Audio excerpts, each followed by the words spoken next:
அசுரர்களின் குருன்னு சொல்லக்கூடிய சுக்கிர பகவானை ராசி அதிபதியாக கொண்ட ரிஷப ராசி அன்பு சொந்தங்களுக்கு வணக்கங்க. எல்லாரும் எப்படி இருக்கீங்க? உங்களுடைய உடல் நலம் சிறப்பா இருக்கா? மனநலம் சிறப்பா இருக்கா? உடல் நலத்தை விடுங்க, மனநலம் தான் கெட்டு சீரழியுது. ரிஷபத்துடைய இப்ப இருக்கக்கூடிய மனநலம் இதுவாதான் இருக்கு. ரிஷப ராசி அப்படின்னாவே ரொம்ப நல்லவங்க, ரொம்ப ரொம்ப ரொம்ப நல்லவங்க. இதுதான் ரிஷபத்திற்குரிய பெரிய மைனஸாவே இருக்கு. ஏன்னா நல்லவங்க என்னைக்கு நல்லா இருந்திருக்காங்க? ரிஷபம் அப்படின்னாவே நல்ல மனம் படைத்தவங்க. சுயநலம் நிறைந்த உலகத்துல மத்தவங்களுக்கு உதவி செய்யணுங்கிற மனப்பான்மையோடு வாழக்கூடியதுல ரிஷபமும் ஒண்ணு. முக்கியமானவங்கன்னு வச்சுக்கோங்க. கூட பிறந்தவங்களுடைய முன்னேற்றத்துக்காக பாடுபடக்கூடியவங்க. கூட பிறந்தவங்க நல்லா இருந்துட்டா போதும்பா, அவங்க நல்லா வாழ்ந்தா போதும், அதை பார்த்தாவே நமக்கு ஒரு திருப்தி. பார்த்துக்கலாம், நமக்கு கடவுள் ஏதாவது ஒரு வழி காட்டுவான். இதுதான் ரிஷபத்துடைய வாழ்க்கை நிலை. ஆண்களுக்கும் சரி பெண்களுக்கும் சரி, சின்னவங்களோ பெரியவங்களோ, ரிஷபராசி சாகுற வரைக்கும் இதை தான் ஃபாலோ பண்ணுவீங்க. இல்லைன்னு உங்களால மறுக்க முடியுமா? ஆனா எல்லாரும் சொல்றாங்க இல்லையா, நல்லது பண்ணா நமக்கும் நல்லது நடக்கும் இல்லையா? ஏமா நீயே சொல்லியிருக்கிறமா? ஆமாங்க, நான் இல்லைன்னு சொல்ல. நல்லது செய்தால் நல்லது வரும்ன்றது நிதர்சனமான உண்மை. இன்னைக்கு உங்களுக்கு கஷ்டங்கள் வரலாம், கவலைகள் வரலாம், துரோகங்கள் வரலாம். ஆனா தெய்வம் பார்த்துக்கிட்டே இருக்கு. உங்க நல்ல மனசுக்கு ஒரு இடத்த கண்டிப்பா கொடுக்கும். என்னம்மா எங்க சொல்ற? கடைசியில 6 அடியா? இல்லைங்க, அப்படிலாம் நினைச்சிடாதீங்க. அப்படி கெட்டது செஞ்சவங்க கோபுரத்துக்கும் நல்லது செஞ்சவங்க அடிப்பதாலத்துக்கு போகணுன்ற அவசியமே கிடையாது. அப்புறம் தெய்வம் எதுக்கு?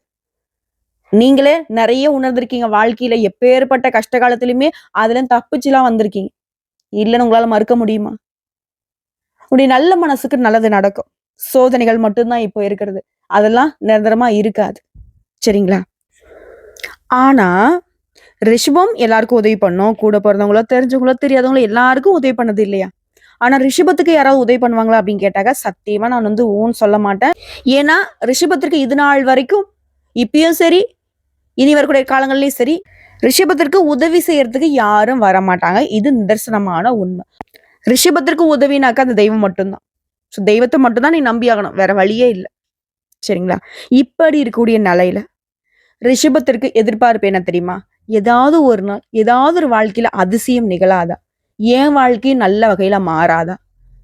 இப்ப இருக்கக்கூடிய நிலைய பார்த்தாக்க எல்லாரும் என்ன ஒதுக்குறத பார்த்தாக்க எங்கேயாச்சும் போயிடலாம் போல இருக்கு, என் வாழ்க்கைய முடிச்சுக்கலாம் போல இருக்குன்னு கூட ரிஷபம் யோசிப்பீங்க. அதற்கு வழி பிறந்திருக்கு. என்னன்னா தலைப்பு பார்த்திருப்பீங்க, மறுபிறவி எடுக்கக்கூடிய நேரங்க. ஒரு சிலர் சொல்லுவாங்களே, எப்பா சாமி செத்து பொழைச்சா மறுஜென்மம் எடுத்த மாதிரி, இது மறுபிறவி எடுத்த மாதிரி இருக்கு அப்படின்னு சொல்லுவீங்க இல்லையா? அப்படி ஒரு அமைப்பு தான் இப்போ நீங்க அனுபவிக்க போறீங்க. சோ ரிஷபத்துடைய வாழ்க்கையில ஒரு அதிசயம் நிகழப்போகுது. ஆனா உசுரே போனாலையும் இந்த ஒரு விஷயத்த மட்டும் ரிஷபம் செய்யக்கூடாது. அது என்னங்கிறத தெளிவா பார்த்து மனசுல பதிய வச்சுக்கிட்டாலையும் சரி, இல்ல நீங்க குறிச்சு வச்சுக்கிட்டாலையும் சரி, இதை மட்டும் எக்காரணத்தை கொண்டு செய்யவே செய்யாதீங்க. அது இந்த ஜூன் மாதத்துல இருந்து உங்க வாழ்க்கையில அதிசயம் நிகழப்போகுது. நீங்க தெய்வத்துக்கிட்ட தினம் தினம் கேட்ட விஷயம் என்ன? எப்படியாச்சும் என் வாழ்க்கையை சரி பண்ணி கொடு கடவுளேன்னு கேட்டீங்க இல்லையா? அந்த எப்படியோங்கிறது இந்த ஜூன் மாதத்துல நிகழப்போகுது.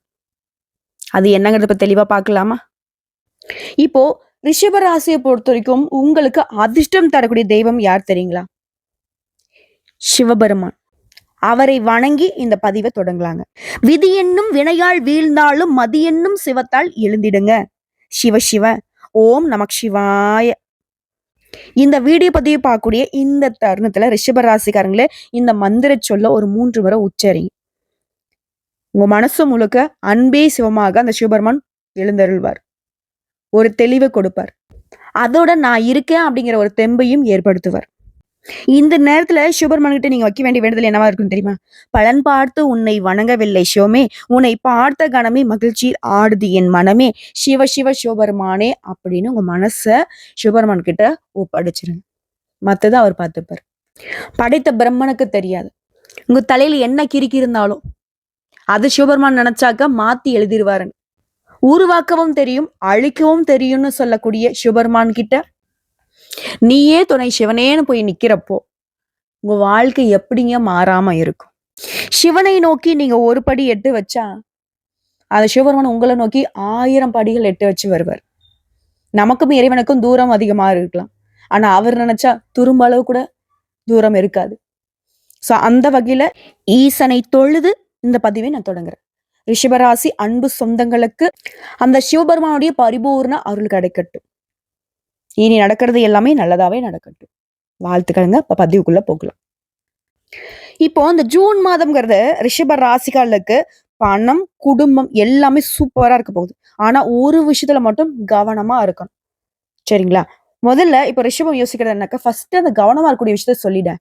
அதை நாங்க பதிவு பண்ணிக்கிறோம். உங்க ராசிக்கு 12ஆம் இடத்துல சுக்கிரன் இருக்காருங்க.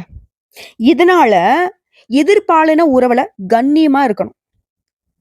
ரிஷபராசி ஆண்களா, பெண்கள் கிட்ட கவனமா இருங்க. கண்ணியமா நடந்துக்கோங்க. இதோட ரிஷபராசி பெண்களா இருக்கீங்க அப்படின்னாக்கா ஆண்கள் கிட்ட கவனமா இருங்க. நீங்களுமே உங்களுக்கு என்ன தோணுதோ அதை வெளிப்படையா பேசி பழகுங்க. இல்ல அவங்க தப்பா நினைப்பாங்க, அந்த மாதிரி எந்த ஒரு இதுவுமே தேவையில்லை. அது எப்பேற்பட்ட உறவா இருக்கட்டும், கூட பிறந்தவங்களா, அப்பா அம்மாவா, எந்த உறவு ஆண் உறவா இருந்தாலும் சரி, உங்க மனசுல இருக்கிறத வெளிப்படையா பேசுங்க. முடியும்னா முடியும், முடியாதுன்னா முடியாது. சரிங்களா? இது மட்டும் தான் உங்களை காப்பாத்தும். இதை மட்டும் கரெக்டா வச்சுட்டீங்கன்னா அப்படின்னா நல்லதே நடக்கும். அதே போல ராசிக்கு 10ஆம் இடத்துல ராகு இருக்கிறார். உத்தியோகத்துல ஒரு நெருக்கடி இருந்துகிட்டே இருக்கும். நான் வேலைக்கெல்லாம் போல, வீட்டுல இருக்கேன், நான் ஹவுஸ் ஒய்ஃப், இல்லம்மா நான் சொந்தமா தொழில் செய்யறேன். சரி, யார வேணா இருங்க, என்ன தொழில் வேணா செய்யுங்க, இல்ல வேலைக்கே போக வீட்டுல இருந்தாலும் சரி, ஒரு மாதிரி நெருக்கடி இருக்கும். குடும்பத்துல இருக்கீங்களா, யார்ட்டையும் வாக்குவாதம் பண்ணாதீங்க. வேலை இருக்கீங்களா, உயர் அதிகாரிகிட்ட வாக்குவாதம் பண்ணாதீங்க. இல்ல நீங்க தொழில் பண்றீங்களா, கஸ்டமர்ஸ் கிட்ட வாக்குவாதம் பண்ணாதீங்க. அனுசரிச்சு பொறுமையா நடந்துக்கிட்டீங்கன்னா சூப்பர். உங்களுக்கும் நல்லது, உங்க சுத்தி இருக்கிறவங்களுக்கும் நல்லது. இது மட்டும்தாங்க நீ கவனமா இருக்கக்கூடிய இடம். சொல்லிட்டேனா? இது உங்களுக்கு ஃபர்ஸ்ட் தெரிஞ்சிருச்சா? இப்போ இந்த ஜூன் மாதத்துல எந்தெந்த கிரகங்கள் எங்கெங்க இருக்காங்க? ஏன்னா நம்மளுடைய நல்லதுக்கும் கெட்டதுக்கும் பொறுப்பாளிகளே அந்த 9 நவகிரகங்கள் தான். இதோட இந்த மாதத்துல எந்தெந்த கிரகங்கள் மாற்றம் ஆகுறாங்க, அதை பொறுத்து நமக்கு எந்த மாதிரியான நல்ல பலன்கள் கிடைக்க போகுது. என்னம்மா எடுத்த உடனே சொல்ற, அப்ப உங்களுக்கு நல்லதே நடக்கும்னு சொல்றியா?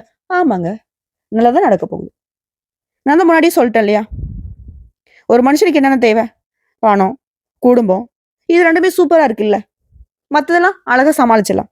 அந்த வகையில ரிஷப ராசி கார்த்திகை நட்சத்திரம் 2ஆம் பாதம், 3ஆம் பாதம், 4ஆம் பாதம், ரோகிணி நட்சத்திரம், மிருகசீரிடம் நட்சத்திரம் 1ஆம் பாதம், 2ஆம் பாதம். சோ உங்க எல்லாருக்குமே இந்த பலன்கள் பொது பலன்களாக பொருத்தமாகும்.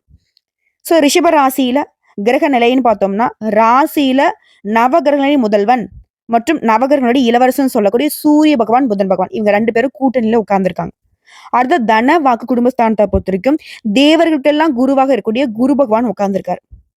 அடுத்த தைரிய வீரியஸ்தானத்தை பொறுத்த வரைக்கும் ஒருத்தங்க அழகா இருக்காங்கனாக்க, ஒருத்தங்க நல்லா ஜாலியா இருக்காங்க அப்படின்னாக்க, ஒருத்தங்க நல்ல செல்வ செழிப்போட இருக்காங்க அப்படின்னாக்க, அதற்கு காரணகர்த்தாவா இருக்கக்கூடிய சந்திர பகவான், அதே போல நலபலத்தோட வாழ்றதுக்கு செவ்வாய் பகவான், இவங்க 2 பேரும் கூட்டணியில தைரிய வீரியஸ்தானத்தை உட்கார்ந்துருக்காங்க. அதே போல சுகஸ்தானத்தை பொறுத்த கேது பகவானும், தொழில்ஸ்தானத்தை பொறுத்த வரைக்கும் சனீஸ்வர பகவானும், அவருடைய ராகு பகவானும் கூட்டணியில. அடுத்த அயன சயன போகஸ்தானத்தை பொறுத்த வரைக்கும் சுக்கிர பகவானும், உங்களுடைய அதிபதி இந்த இடத்துல உட்கார்ந்துருக்காரு. சோ இப்படி நவகரங்கள் வளம் வரும்போது இந்த மாதத்துல கிரக மாற்றம்ங்கிறது ஃபர்ஸ்ட் 2/6/2025 அன்னைக்கு புதன் பகவான் ராசியிலிருந்து தன வாக்கு குடும்பஸ்தானத்துக்கு மாறாரு. அடுத்த 2வது 8/6/2025 அன்னைக்கு செவ்வாய் பகவான் தைரிய வீரிய ஸ்தானத்திலிருந்து சுகஸ்தானத்துக்கு மாறாரு. 3வது 14/6/2025 அன்னைக்கு சூரிய பகவான் ராசியிலிருந்து தன வாக்கு குடும்பஸ்தானத்துக்கு மாறாரு. 4வதா 22/6/2025 அன்னைக்கு புதன் பகவான் தன வாக்கு குடும்பஸ்தானத்திலிருந்து தைரிய வீரிய ஸ்தானத்துக்கு மாறாரு. இதை தாண்டி கடைசியா 5வதா 29/6/2025 அன்னைக்கு சுக்கிர பகவான் அயன சயன போகஸ்தானத்துல இருந்து உங்க ராசிக்கு மாறாருங்க. சோ கிரகத்துடைய அமைப்பு, கிரக மாற்றம், இதை தொடர்ந்து எந்த ஒரு விஷயத்தையுமே திறமையாக செய்து பாராட்டுகளை பெறக்கூடிய, மதிப்பும் மரியாதையும் பெறக்கூடிய ரிஷப ராசிக்கு நீங்க நேரத்துடைய மதிப்பை அறிந்தவங்க. சோ இந்த மாதம்ங்கிறத திட்டமிட்டு செய்யக்கூடிய காரியங்கள் எல்லாமே வெற்றி பெறும். உணர்ச்சி வசப்படாம நிதானமா எதையுமே செய்யறது நல்லது. எதுலுமே எச்சரிக்கையாகவும் இருக்கணும். இதுவும் நமக்கு நல்லது. இதோட எது செய்தாலும் சரி, கொஞ்சம் கூடுதலா முயற்சி பண்ற மாதிரி இருக்கும். ஓகேங்களா? அடுத்த பயணங்கள் ஏற்படும். அனைத்து தடைகளுமே அகல போகுது. அடுத்த தொழில் ரீதியா, வியாபார ரீதியா இது தொடர்பா கொஞ்சம் அலைச்சல் இருக்கும். அதே போல உங்ககிட்ட வேலை பார்க்குறாங்களே பணியாட்கள், அவங்களுடைய செயல்பாடுகள் உங்களுக்கு கோபத்தை தூண்டும்படியே இருக்கலாம். ஆனா கோவப்படாம அந்த இடத்துல அனுசரிச்சு நடந்துக்கோங்க. அவங்களுக்கு புரிய வைக்கிறதுக்கு ட்ரை பண்ணுங்க. இருந்தாலும் எதை செய்தாலும் சரிங்க, தொழில் பண்ணுங்க, உத்தியோகம் பண்ணுங்க, இல்ல வீட்டுல இருங்க, என்ன பண்ணாலும் சரி, நீங்க யாராக இருந்தாலும் சரி, 6 வயதுல இருந்து 60 வயது வரைக்கும். 6 வயது பிள்ளைக்கு என்னமா தெரியும்? ஒரு பேச்சுக்கு சொல்றேன். கவனமா இருக்கிறது நல்லது. லாபம் அதிகரிக்கும். எதிர்பார்த்த பண உதவி கிடைக்கும். இது உத்தியோக பணிகள் இருக்கீங்க. தனியார் துறையோ, அரசாங்கத்துறையோ, ஆண்களோ, பெண்களோ. கொஞ்சம் கூடுதல் பணி சுமை இருக்கும். இதனால கொஞ்சம் அதிகமாவே உழைக்க வேண்டியிருக்கும். நேரம் காலம் பார்க்காம. இதை அடுத்து நெருப்பு மற்றும் ஆயுதங்களை பயன்படுத்துறப்போ கவனமா இருக்கிறது நல்லது. இதோட குடும்பத்தை பொறுத்தவரைக்கும் மன நிறைவு ஏற்படும். ஏன்னா, மன நிறைவு தரக்கூடிய வகையில தான் வீட்ல இனி எல்லாமே நல்லதாவே நடக்கும். அடுத்த குடும்ப வாழ்க்கையை பொறுத்தவரைக்கும் வாழ்க்கை துணையால நன்மைகள் உண்டாகும். குழந்தைகளுக்காக கொஞ்சம் அதிகமாவே பாடுபடுவீங்க. அவங்களுடைய எதிர்காலத்துக்காக சேமிக்கவும் தொடங்குவீங்க. விருந்தினருடைய வருகை இருக்கும். உறவுக்காரங்க, நண்பர்கிட்ட திடீர் கருத்து வேற்றுமை உண்டாகறதுக்கு வாய்ப்பு இருக்கு. இதுதான் நான் சொல்றேன். நிதானம் தேவை. என்ன பேசுறாங்க? ஏது பேசுறாங்க? ஃபர்ஸ்ட் வந்து பொறுமையா கேளுங்க.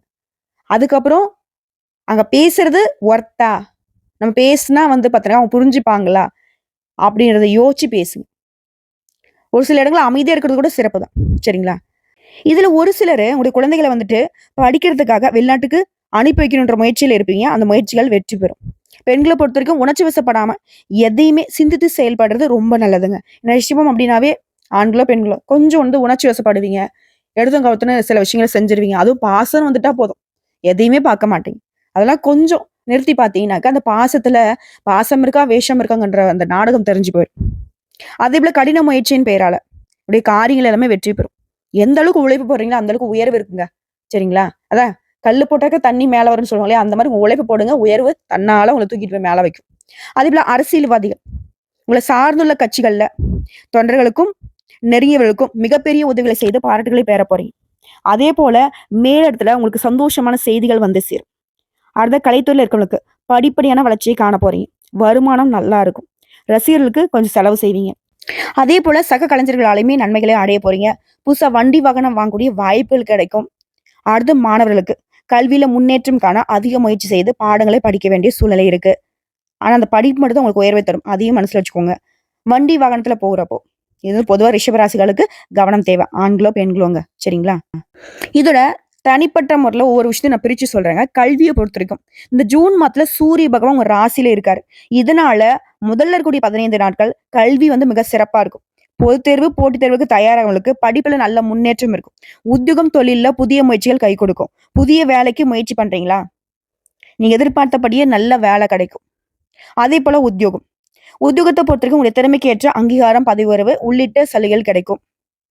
இதோட பொருளாதாரத்துல முன்னேற்றம் காணப்படும். குழந்தைகளுடைய வளர்ப்புல சிறப்பா செயல்பட போறீங்க. நீங்க இறங்கிய காரியங்கள் எல்லாமே வெற்றி கிடைக்கும். உத்தியோகம், தொழில், வீடு இது போன்ற இடங்கள்ல இடமாற்றம் நிகழும். அடுத்து பண விஷயத்த பொறுத்திருக்கும். தனஸ்தானத்தை பொறுத்திருக்கும் குரு பகவான் இருக்காருங்க. பணவரவு இதனால ரொம்ப சிறப்பா இருக்கும். கடந்த காலங்கள்ல இருந்த நெருக்கடிகள் எதுவுமே இருக்காது. படிப்படியா விலக ஆரம்பிக்கும். கடன் சுமை குறையும். அதே போல 2ஆம் இடத்துல புதன் பகவான் இருக்கிறதுனால தொழில் அற்புதமா இருக்கும். உங்களுடைய வருமானத்துல உயர்வு மட்டும் இல்லைங்க. குடும்பத்துல கூடிய எல்லாருடைய வருமானமே உயர போகுது. குடும்பத்துல மகிழ்ச்சி அதிகரிக்க போகுது. அடுத்த குடும்பங்க. வாழ்க்கை துணைக்கிட்ட அப்பப்ப சின்ன சின்ன கருத்து வேறுபாடு ஏற்பட்டாலும் அந்யோன்யமே அதிகமா இருக்கும். குழந்தை உறவு பக்கபலமா இருக்கும். உறவுக்காரனுடைய வருகையினால வீட்டுல மகிழ்ச்சி ஏற்படும். பெண்களுக்கு உத்தியோகம், தனிப்பட்ட வாழ்க்கை எல்லாமே எதிர்பார்த்த காரியங்கள் நல்லபடியா நடக்கும். இதோட எந்த விஷயத்தை எடுத்தாலும் சரிங்க, அவசரப்பட்டு திடீர் முடிவு எடுக்கக்கூடாது. மாசத்துல முதல்ல இருக்கக்கூடிய வாரங்கள்ல பயணங்களின் போது ரொம்ப எச்சரிக்கையா இருக்கணும். ஏன்னா விரையாதிபதி செவ்வாய் வந்து 3ஆம் இடத்துல இருக்கிறதுனால சில பிரச்சனைகளை உருவாக்குவார். ஓகேங்களா? இத மட்டும் கொஞ்சம் பார்த்துக்கோங்க. சும்மா சிம்பிளா சொல்லணும்னா, ரிஷப ராசிக்காரர்களுக்கு இந்த ஜூன் மாதம்ங்கிறது ஆடம்பரங்களை அனுபவிக்கக்கூடிய வாய்ப்பு கொடுக்கும். வேலையில, தொழில்ல முன்னேற்றத்தை கொடுக்கும். உங்களுடைய கனவுகள் எல்லாமே நிறைவேறக்கூடிய வாய்ப்பு உண்டாகும். வீட்ல சின்ன சின்ன கருத்து வேறுபாடுகள் ஏற்பட்டு அமைதி இல்லாம போறதுக்கு வாய்ப்பு இருந்தாலும், கடைசியில குடும்பத்துல சந்தோஷத்துக்கு குறைவில்லாம போகும். அதேபோல நீங்க செய்யக்கூடாத விஷயம்னு பார்த்தோம்னாக்கா, வாக்குவாதத்த தவிர்த்துக்கோங்க. இப்போ வரைக்கும் பார்த்தது, ரிஷப ராசிக்காரர்களுக்கு இந்த ஜூன் மாதம் அப்படிங்கிறது எந்த அளவுக்கு சிறப்பான மாதம்ங்கிறத பொதுவா பார்த்துட்டோம். இப்ப தனிப்பட்ட முறையில ரிஷப ராசியில கூட ஒவ்வொரு நட்சத்திரத்துக்குமே இந்த ஜூன் மாதம் எப்படிப்பட்ட மாதமா இருக்க போகுது. முதல்ல இருக்கக்கூடிய கார்த்திகை நட்சத்திரம் 2ஆம் பாதம், 3ஆம் பாதம், 4ஆம் பாதம். எதிலுமே தனித்து நின்று சாதனை படைக்கும் உங்களுக்கு இந்த ஜூன் மாதம் அதிர்ஷ்டமான மாதங்க. உங்க லாபாதிபதி குரு பகவான் தன, குடும்ப வாக்குஸ்தானத்துல சஞ்சரிக்கிறனால எடுத்த வேலைகள் எல்லாமே வெற்றியாகும். தடைப்பட்ட முயற்சிகள் இப்ப நடக்கும். குடும்பத்தில் இருக்கக்கூடிய நெருக்கடிகள் விலக ஆரம்பிக்கும். பணவரவு அதிகமாகும். வியாபாரம், தொழில் இந்த தடைகள் விலகுது. ஜென்ம ராசிக்குள்ள உங்க நட்சத்திரநாதன் சூரியன் சஞ்சாரம் இருக்கிறதுனால எந்த ஒரு விஷயமே வேகமா செய்ய போறீங்க. நினைச்சதை உடனே சாதிக்கக்கூடிய எண்ணங்கள், வேகங்கள் உங்களுக்குள்ள இருக்கும். உடல்நிலையில இருந்த பாதிப்புகள் சரியாகும். உங்க வேலையில அனைத்துமே வெற்றி பெறும். இந்த நேரத்துல தாயாருடைய உடல் ஆரோக்கியத்துல கவனம் வச்சுக்கோங்க. அதே மாதிரி தாயார்கிட்ட உங்களுக்கு இருக்கக்கூடிய சங்கடங்களுமே விலக போகுது. அடுத்த ஜீவனஸ்தானத்தை பொறுத்த வரைக்கும் ராகு சனி சஞ்சரிப்பு இருக்கிறதுனால செய்து வரக்கூடிய தொழில் மீது அதிக அக்கறை தேவை. உத்தியோகத்துல சிலருக்கு பிரச்சனை ஏற்படுறதுக்கு வாய்ப்பு இருக்கு. வேலையில கவனம் செலுத்துறது ரொம்ப அவசியங்க. நியாயமா செயல்படுவது உங்களுக்கு நல்லது. ஒரு சிலருக்கு எதிர்பார்த்த இடமாற்றம் ஏற்படும். மாணவர்களை பொறுத்த வரைக்கும் படிப்பின் மீதான அக்கறையில மாற்றம் உண்டாகுது. நண்பர்களால முன்னேற்றத்தில் இருந்த தடை படிப்படியா குறைய போகுது. செவ்வாய் பகவான் 3ஆம் இடத்துல சஞ்சரிக்கிறதுனால நீச்சமாகியும் இருக்கிறதுனால முன்னேற்றமான பலன்களை அவரால் கொடுக்க முடியாது. இதுவே ஜூன் மாதம் 8 முதல் 4ஆம் இடத்துல சஞ்சரிக்கக்கூடிய கேதுவினால அவர் கூடவே செவ்வாயும் இணைவதனால உடல்நிலையில சங்கடங்களை அதிகரிக்கிறதுக்கு வாய்ப்பு இருக்கு. அதனால ஆரோக்கியத்துல எப்பவுமே அக்கறை வச்சுக்கோங்க. அரசியல்வாதிகள் ரொம்ப எச்சரிக்கையா இருக்கணும். வீண் பேச்சால சிலருக்கு சங்கடங்கள் உண்டாகிறதுக்கு வாய்ப்பு இருக்கு. நெருக்கடி ஏற்படுறதுக்கு வாய்ப்பு இருக்கு. சிலருக்கு ஏன் பதவியே கூட பறி போகலாம். சோ உஷாரா இருங்க. அடுத்து பெண்களை பொறுத்திருக்கும் குடும்பத்தில் நிம்மதி உண்டாகுது. இப்ப முழுக்க முழுக்க தெரிஞ்சுக்க வேண்டியதுனாக்கா பேச்சுல தாங்க ரொம்ப நிதானம் தேவை. பேச்சை மட்டும் கையால கத்துக்கிட்டா ரிஷபத்திற்கு தொல்லைகள் கிடையாது. சோ உங்களை பொறுத்தவரைக்கும் சந்திராஷ்டமம் ஜூன் மாதம் 11, 12 இந்த 2 நாட்கள் எங்கும் கவனம், எதிலும் கவனம். இதுவே அதிர்ஷ்டம் தரக்கூடிய நாட்கள். ஜூன் 1, 6, 10 இந்த 3 நாட்கள் உங்களுடைய சுபகாரியங்களை தொடக்கத்துக்கு பயன்படுத்துங்க. நல்லதே நடக்கும். அதே போல நீங்க செய்ய வேண்டிய பரிகாரம் ஏகாம்பரேஸ்வரரை அனுதினமும் வழிபாடு செய்ய வளம் கூடும், நலம் உண்டாகும். அடுத்து ரோகிணி நட்சத்திரம். தெளிவான சிந்தனையோடு திட்டமிட்டு செயல்பட்டு முன்னேற்றத்தை அடையக்கூடிய உங்களுக்கு இந்த மாதம் யோகமான மாதம். 2ஆம் இடத்துல சஞ்சரிக்கக்கூடிய குரு உங்க வாழ்க்கையில முன்னேற்றத்தை கொடுக்கிறாரு. வியாபாரத்துல இருக்கக்கூடிய பிரச்சனைகளுக்கு முடிவு கொடுக்கிறாரு. தொழில இருந்த போட்டிகள் விலகுது. உத்தியோகத்துல இருந்த மறைமுக எதிர்ப்புகள் இப்ப இல்லாமல் போகும். உடல்நிலை சீராகுது. இழுபறை கடந்த கோர்ட்டு கேஸ் வழக்குகள் உங்களுக்கு சாதகமா முடியும். உங்களுக்கு எதிராக செயல்பட்டவங்க இப்ப அவங்களுடைய செயல்பாடுகளை முறியடிக்க போறீங்க. புதிய தொழில் தொடங்கக்கூடிய முயற்சிகள்ல இப்போ உங்களுக்குரிய வாய்ப்பு அமையும். வேலைக்காக முயற்சி செய்றவங்களுக்கு உங்களுக்கு தகுதிக்கேற்ற வேலை கிடைக்கும். அதே மாதிரி 10ஆம் இட சனி பகவானுக்கும் ராகு பகவானுக்கும் குருவின் பார்வை கிடைக்கிறதுனால தொழில இருந்த நெருக்கடிகள் இப்ப இல்லாமல் போகும். மாணவர்களை பொறுத்திருக்கும் இந்த காலகட்டத்துல படிப்புல கூடுதல் கவனம் செலுத்துறது நல்லது. இதோட வீண் சிந்தனைகளும் தவறான பழக்க வழக்கங்களும் இந்த நேரத்துல உங்களுடைய முன்னேற்ற பாதையில இருந்து இடத்தை மாத்தலாம். இதனால உஷாரா இருந்துக்கோங்க. ராசிக்குள்ள சஞ்சாரம் பண்ணக்கூடிய சூரியன் உங்களை வேகமா செயல்பட வைக்கிறாரு. இதனால உடல்நிலையில பாதிப்பு ஏற்படுறதுக்கும் வாய்ப்பு இருக்கு. இதனால எச்சரிக்கையா செயல்படணும். மேலும் ஒரு சிலர் புதுசா இடம் வாங்குறது, வீடு வாங்கக்கூடிய யோகம் இருக்கு. அரசியல்வாதிகளுக்கு தலைமை கிட்ட ஆதரவு உண்டாகுது. உங்களை பொறுத்தவரைக்கும் சந்திராஷ்டம் ஜூன் மாதம் 12, 13 இந்த 2 நாட்கள் எங்கும் கவனம், எதிலும் கவனம். இதுவே அதிர்ஷ்டம் தரக்கூடிய நாட்கள்னு பார்த்தோம்னாக்கா ஜூன் மாதம் 2, 6, 11 இந்த நாட்களும் உங்களுடைய சுபகாரியங்கள் எடுத்துக்கிறதுக்கு பயன்படுத்துங்க. நல்லதே நடக்கும். உங்களை பொறுத்தவரைக்கும் பரிகாரம் அனுதினமும் மகாலட்சுமி தாயாரை வழிபாடு செய்ய நன்மைகள் உண்டு. அடுத்து மிருகசீரிடம் நட்சத்திரம் 1ஆம் பாதம், 2ஆம் பாதம். தைரியமாக திட்டமிட்டு செயல்பட்டு முன்னேற்றத்தை அடையக்கூடிய உங்களுக்கு இந்த ஜூன் மாதம் நன்மையை தரக்கூடிய மாதம். உடைய நட்சத்திரநாதன் செவ்வாய் 3ஆம் இடத்துல ஜூன் 8ஆம் தேதி வரைக்கும் சஞ்சாரம் பண்றாரு. அவர் நீச்சம் அடைந்திருப்பதால முன்னேற்றம் அப்படிங்கிறது எதிர்பார்த்த அளவுக்கு இல்லாமல் போகலாம். ஆனா அதன் பிறகு சுகஸ்தானத்துல சஞ்சரிக்கூடிய கேதுவும் அவர்களுடைய இணைவதனால தன குடும்ப வாக்குஸ்தானத்தை சஞ்சரிக்கூடிய குரு உங்களை பார்க்கறதுனால எடுக்கக்கூடிய முயற்சிகளையும் வெற்றியாக்கி கொடுக்கிறார். குடும்பத்தில் நிம்மதியான சூழ்நிலையை உருவாக்குறாரு. நிதி நிலையில உயர்வை கொடுக்கிறார். உடைய செல்வாக்கை அதிகரிச்சு வைக்கிறார். எதிர்ப்பு வழக்கு இந்த நிலையில மாற்றம் உண்டாகுது. இத்தனை நாட்களாக இதே பறிகொடுத்த மாதிரி இருந்த உங்களுக்கு இனி முன்னேற்றமான நிலை ஏற்பட போகுது. உடைய செல்வாக்கு உயருது. உறவுக்காரங்கள் வகையிலும் சரி, நண்பர்கள் வகையிலும் சரி, உங்களுக்கு வளர்ச்சியை கண்டு ஆச்சரியப்படக்கூடிய அளவுக்கு உயர்வை பார்க்க போறீங்க. எடுக்கக்கூடிய முயற்சிகள்ல எல்லாமே வெற்றி கிடைக்கும். ஒரு சில புதிய தொழில் தொடங்குவீங்க.